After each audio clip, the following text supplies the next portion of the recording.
the hatred became so bad, and the rhetoric was so horrible that in January 2014, somebody decided it would be a good idea to stab a black baby, and he stabbed the guy that stabbed Kaku. She was a year and a half. She was in her mother's arms, and the guy that stabbed her. He wasn't completely okay with his head. When you understand that, but somebody put that knife or scissors basically in his arms, and the people that did that said that we are facing a disaster. We are facing a situation where the blacks will come over. Will come to the state, will take over, and we should stop it. He actually went to stab a black baby because he wanted this process to stop. He didn't want black people coming in here, and of course it could have been an Ethiopian baby. It could be.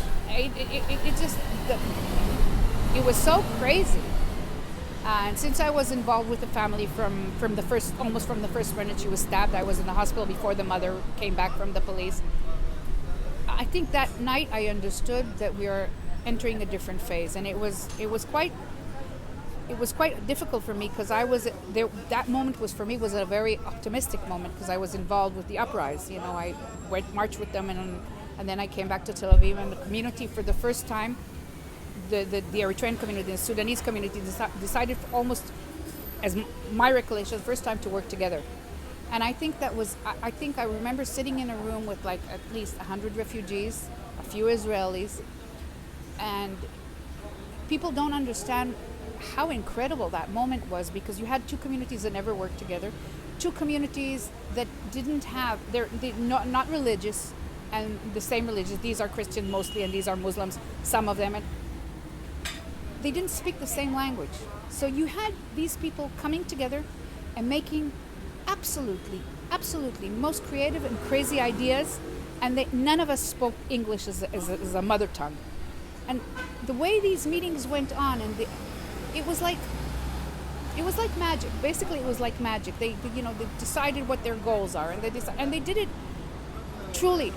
Our involvement as Israelis were only to try and aid them, to try and give them some perspective about how it would resonate with the Israeli population, to help them at the beginning with police,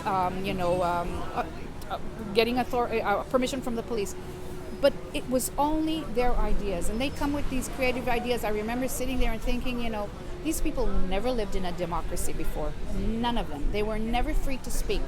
Most of the people there were either in oppressive states, jailed most of their lives, had no even option to read specific books. The Eritreans never spoke out their mind, and all of a sudden these people are coming with solidarity and democratic ideas that us as a society would never come up with. I'm not even talking about their marches, but for instance, their whole idea that they would start a strike, a work strike for 3 days or a week. And I remember being very worried about what's going to happen to people that are going to lose their jobs. I was worried about, especially since I was involved with the mothers and the children, I was really worried about the fact that what will happen to these mothers. They have children to feed and everything. But basically, there was such a solidarity there. There was like, we're going to take care of people.